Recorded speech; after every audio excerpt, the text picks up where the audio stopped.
मैं इमरान खान को हार्ट में पाकिस्तान तहरीक इंसाफ का जलसा है। पाकिस्तान तहरीक इंसाफ मोमेंटम बनाने की कोशिश कर रही है। यानी जो मोमेंटम गुज़िश्ता साल 2024 में पाकिस्तान तहरीक इंसाफ के पास था, बड़ा तगड़ा मोमेंटम था जो अगस्त में शुरू हुआ और अक्टूबर तक वो जबरदस्त मोमेंटम पकड़ गया था पिछले साल। इस साल अभी कोशिश कर रहे हैं, रफ्ता रफ्ता मोमेंटम बन रहा है। देखना यह है कि सर्दियों के इख्तिताम तक कितना जबरदस्त मोमेंटम पाकिस्तान तहरीक इंसाफ पकड़ सकती है। और इसी सिलसिले में जो आज एक कोहाट का जलसा है पाकिस्तान तहरीक इंसाफ का, वो बड़ा अहमियत का हामिल है। तो हम आपको जो कल जलसा होगा उसके बारे में रिपोर्ट करेंगे, आपको बताएंगे कि वहां क्या चल रहा है। शहबाज शरीफ ने एक दफा फिर दावा कर दिया कि पाकिस्तान की जो मईशत है वो बहरान से निकल गई है।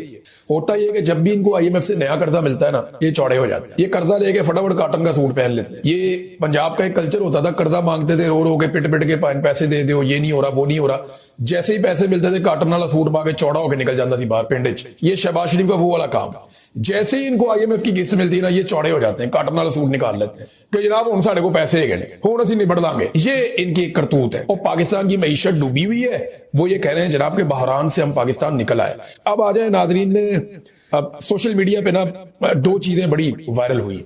एक तो जनाब जो डिफेंस के साथ जुड़े हुए कुछ सहाफी, कुछ एनालिस्ट और कुछ अकाउंट्स, और उसके अलावा नून लीग से जुड़े हुए कुछ अकाउंट्स, इन्होंने दावा किया कि खैबर पख्तूनख्वा की हुकूमत को जो ड्रोन्स के लिए जैमर्स मिले थे, इनके ऊपर एक लोगो भी उन्होंने दिखा के तो हाईलाइट किया हुआ है। ये जो जैमर्स ड्रोन्स को रोकने के लिए या उन्हें काबू करने के लिए जो मिले थे खैबर पख्तूनख्वा की हुकूमत को, वो जैमर्स कई दहशतगर्दों के हाथ लग गए। और एक वहां पे फितनातुल खवारिज या दहशतगर्दों के लोग बैठे हुए और उनके करीब ही एक ट्राइपॉड के ऊपर ये ड्रोन लगा हुआ। अब वो दावा कर रहे हैं कि या खैबर पख्तूनख्वा को जो मिले दहशतगर्दी से निपटने के लिए उनकी पुलिस को, ये वो ड्रोन है।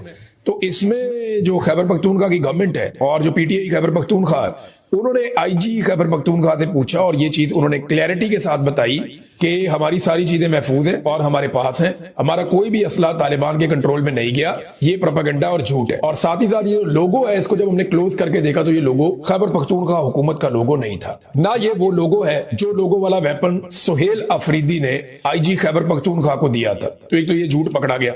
ख्वाजा आसिफ कहते हैं कि इमरान खान को लाने के लिए अब भी साजिश हो रही है, कोई कोशिश हो रही है, यानी साजिशी अनासिर कोशिश कर रहे हैं कि इमरान खान को वापस ले आए। तो मेरे ख्याल में तो फिर पाकिस्तानी है साजिशी, क्योंकि ये कोशिश तो सारे पाकिस्तानी कर रहे हैं। पाकिस्तानियों ने 8 फरवरी 2024 को एक बहुत बड़ी कोशिश की और इमरान खान को इक्तदार में लाने की कोशिश की। तो साजिशी अनासिर तो फिर पाकिस्तान के अवाम हो गए, क्योंकि बाकी जितने अनासिर हैं, एस्टेब्लिशमेंट है या PDM की जमातें हैं या बाकी लोग हैं, वो कोशिश कर रहे हैं कि इमरान खान को इक्तदार में आने से रोका जाए। इमरान खान को इक्तदार में लाने की जो साजिश है वो पाकिस्तान की अवाम कर रही है। तो ख्वाजा आसिफ क्या पाकिस्तानी अवाम को अब साजिशी समझते हैं? ख्वाजा साद रफीक ने एक बात की, उन्होंने कहा जी कि ट्रुथ एंड रिकंसिलिएशन कमीशन एक बनाया जाए, ये उनकी तजवीज है, मुतालबा है। फैज हमीद की खाली सजा से कुछ नहीं होगा, वो 2-4 जर्नैल आप और भी टांग देंगे, कुछ नहीं होगा। ये जो ट्रुथ एंड रिकंसिलिएशन कमीशन की बात ख्वाजा साद रफीक कह रहे हैं, ये एक अच्छी तजवीज है। इसके जरिए ये हो सकता है कि पाकिस्तान बनने से लेकर अब तक एस्टेब्लिशमेंट ने जितना गंद मारा है वो सारा निकाल के अवाम के सामने रख दिया जाए। सियासतदानों ने एस्टेब्लिशमेंट के साथ मिलकर जो किया है वो भी निकाल कर सामने रख दिया जाए। उसमें इमरान खान साहब के 3.5 साल में तो एक छोटा सा दौर उनका भी आ जाएगा, लेकिन नवाज शरीफ के बार बार के धोखे, बार बार का फ्रॉड, बार बार एस्टेब्लिशमेंट के जूते पॉलिश, ये सारा रिकॉर्ड जरूर सामने आएगा। ये वाला रजीम चेंज ऑपरेशन भी आएगा। पीपल्स पार्टी ने कैसे NRO किया वो भी आएगा। पीपल्स पार्टी का वजूद जनरल अयूब खान की वजह से शुरू हुआ, ये भी आएगा। PMLN को जनरल जिलानी और जनरल ज़ियाउल हक ने अपनी गोद लेकर परवान चढ़ाया, ये भी आएगा।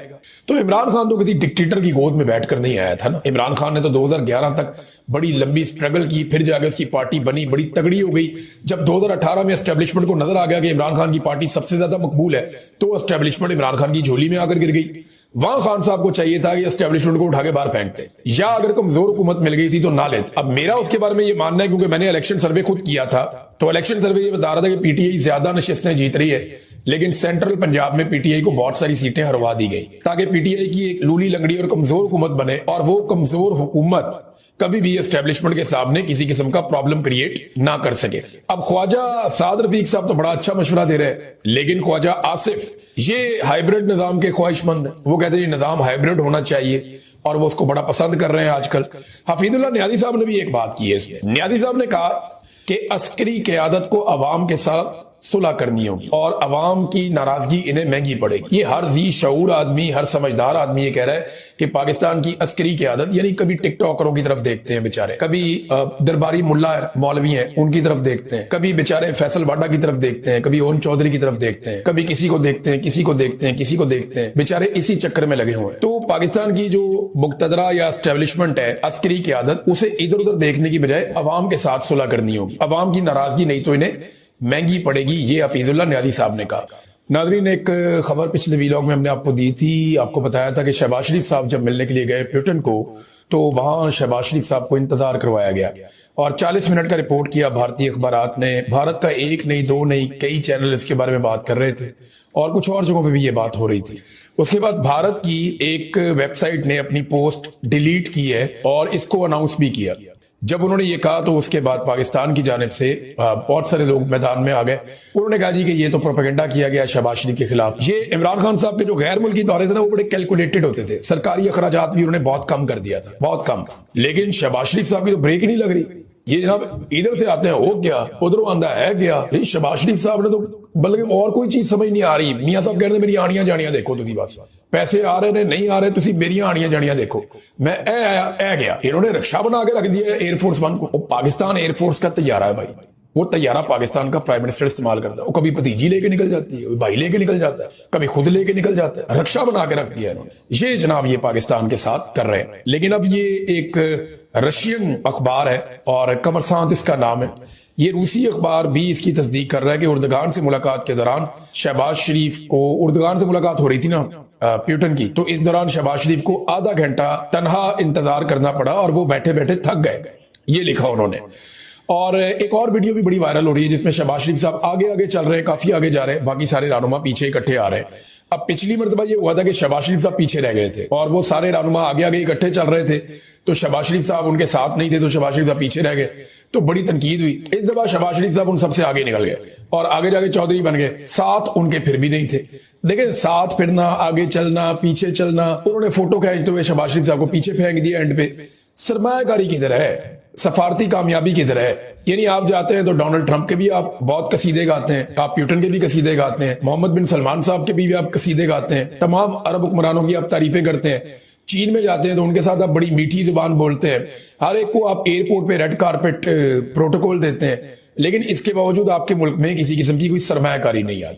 इमरान खान के दौर में रिंग रोड का एक बड़ा स्कैंडल आया था, इमरान खान ने खुद ही उस पर एक्शन लिया था और इसके अलावा कोई बड़े स्कैंडल नहीं थे। उन्होंने शुगर माफिया को लगाम डाली, बाकी माफिया को लगाम डाली। लेकिन यहाँ पे आटा स्कैंडल, चीनी स्कैंडल, 5300 अरब का एक स्कैंडल और अभी वो कह रहे हैं जी 1140 अरब का एक और स्कैंडल है। आईपीपी स्कैंडल, हर दूसरे दिन करप्शन की कोई नई कहानी खुल जाती है। तो ये झूठ बोलते हैं कि इमरान खान साहब के दौर में मुल्क दिवालिया हो रहा था। नहीं, ये आए, इन्होंने 1-1.25 साल में मुल्क को वहां पहुंचाया जहां मुल्क दिवालिया होने वाला था। इन्होंने सारा बोझ अवाम के ऊपर शिफ्ट किया, बाहर से इन्होंने कर्जों की तादाद बढ़ाई, अमेरिका को राजी किया, कुछ ना कुछ करके ये बच गए। लेकिन मुल्क दिवालिया हो या ना हो, पाकिस्तान के आम आदमी को इन्होंने दिवालिया कर दिया।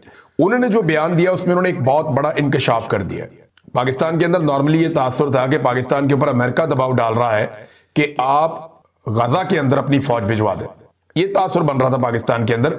बहुत सारे लोग ये बात कर रहे थे, हम भी ये बात कर रहे थे। और है भी यही कि पाकिस्तान की फौज गजा में जानी चाहिए स्टेबलाइजेशन फोर्स के अंदर। ये अमेरिका की ख्वाहिश है और अमेरिका सिर्फ पाकिस्तान की नहीं, बहुत सारे और मुल्कों की भी फौजें ये चाहेगा कि वो गजा में पहुंच जाएं और वो काम करें जो इसराइली नहीं कर पाए, या कम से कम इसराइली मफादात या अमेरिकी मफादात। सारी कहानी मैं आपके सामने रख देता हूं कि एक्चुअली होने क्या जा रहा है। लेकिन मार्को रूबियो ने, जो अमेरिकी वजीर खारजा हैं, उन्होंने एक बहुत बड़ा इंकशाफ किया।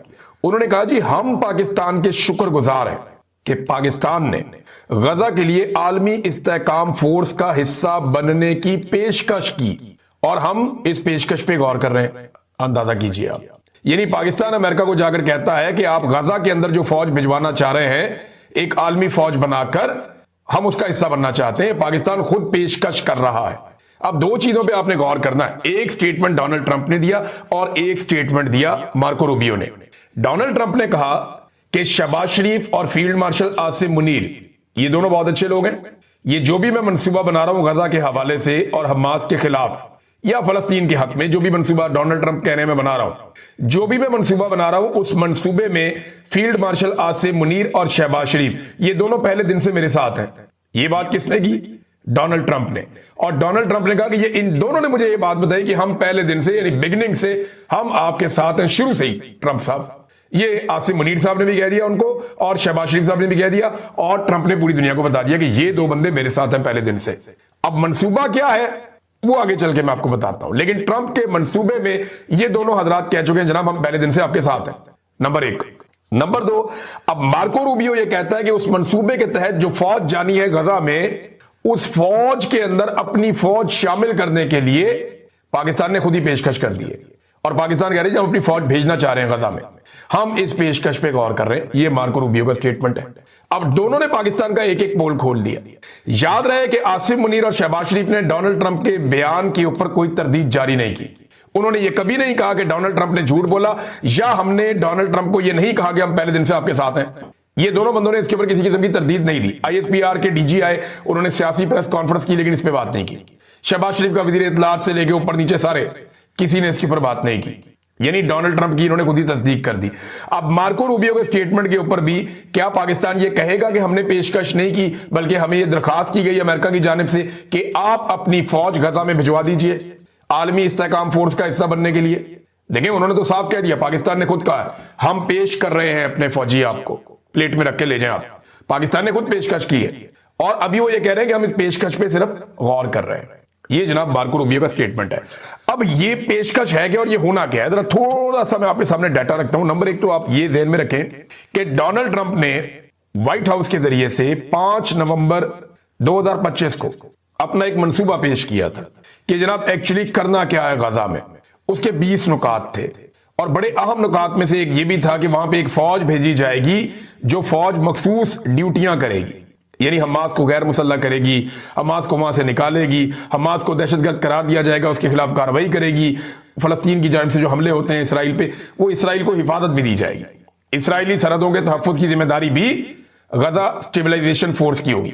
अच्छा, इसके ऊपर जो है ये मंसूबा उनका आया 5 नवंबर को।